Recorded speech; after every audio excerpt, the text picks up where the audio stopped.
warahmatullahi wabarakatuh. Hai anak-anak solih-solihah, sehat selalu ya dan tetap semangat belajar. Pada pembelajaran tematik, hari ini kita akan belajar bersama tema 1, subtema 2, pembelajaran 4. Pada pembelajaran 4, kita akan belajar bersama muatan bahasa Indonesia, gagasan pokok dan gagasan pendukung dalam bentuk tabel. Nah, pada pembelajaran sebelumnya kita sudah belajar bersama ya anak-anak gagasan pokok dan gagasan pendukung yang disajikan dalam bentuk diagram dan peta pikiran ya. Nah, kali ini kita belajar bersama menyajikan gagasan pokok dan gagasan pendukung dalam bentuk tabel. Gagasan pokok dan gagasan pendukung dibuat dalam bentuk tabel bertujuan untuk mempermudah memahami suatu teks.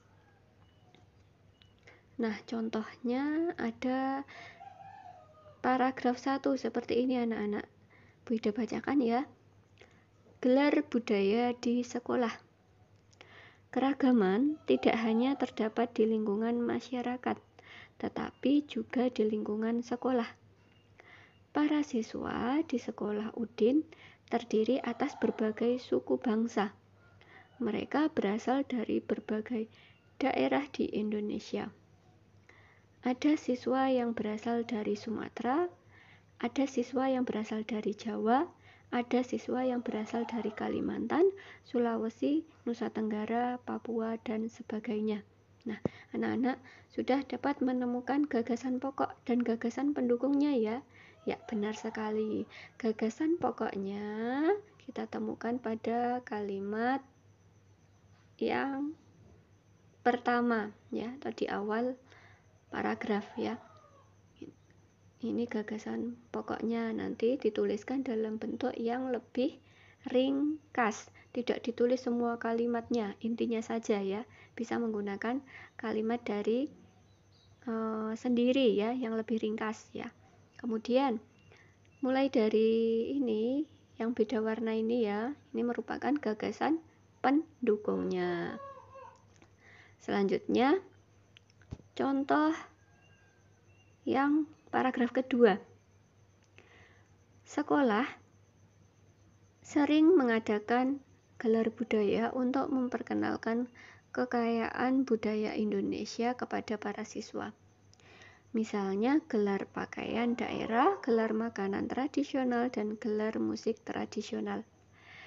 Pada saat gelar pakaian daerah, para siswa mengenakan pakaian daerah ke sekolah.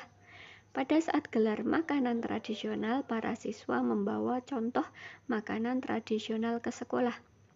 Pada saat gelar musik tradisional, para siswa mengadakan pertunjukan musik daerah. Nah, dari paragraf 2 ini, kita juga bisa mencari ya anak-anak gagasan pokok dan gagasan pendukungnya.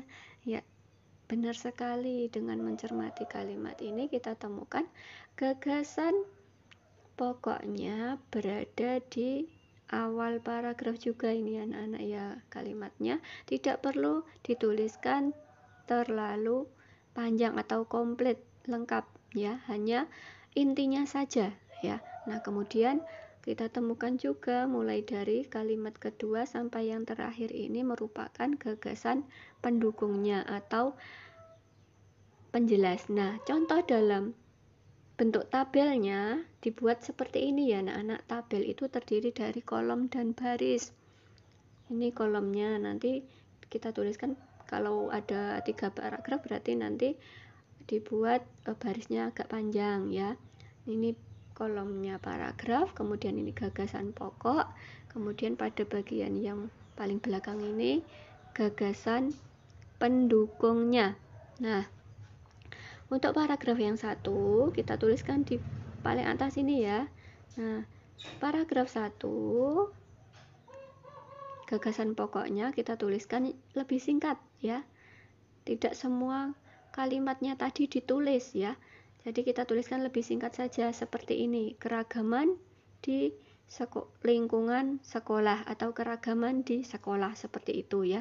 Kemudian gagasan pendukungnya juga dituliskan dalam bentuk kalimat yang lebih ringkas, lebih singkat, pendek ya, jangan terlalu panjang. Contohnya seperti ini. Yang pertama, gagasan pendukungnya para siswa berasal dari berbagai suku bangsa. Kemudian yang kedua, gagasan pendukungnya kita tuliskan macam daerah asal siswa di sekolah Udin. Dan kemudian yang ketiga, kita tuliskan kalimatnya yang ringkas seperti ini anak-anak. Setiap daerah memiliki budaya khas ya, seperti itu. Kemudian paragraf yang kedua kita tuliskan di bawahnya.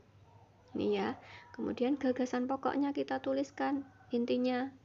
Yang menjadi gagasan pokoknya ini ya. Gelar budaya di sekolah Udin. Nah, kemudian gagasan pendukungnya kita tuliskan di bagian sini ya. Yang pertama tujuan gelar budaya, kemudian yang kedua macam gelar budaya, dan yang ketiga penampilan saat gelar budaya.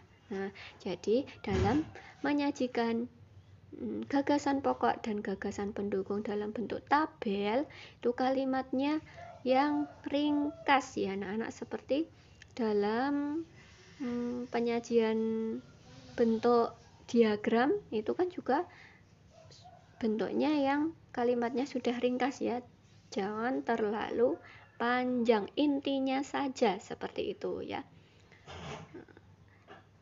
Mudah ya anak-anak.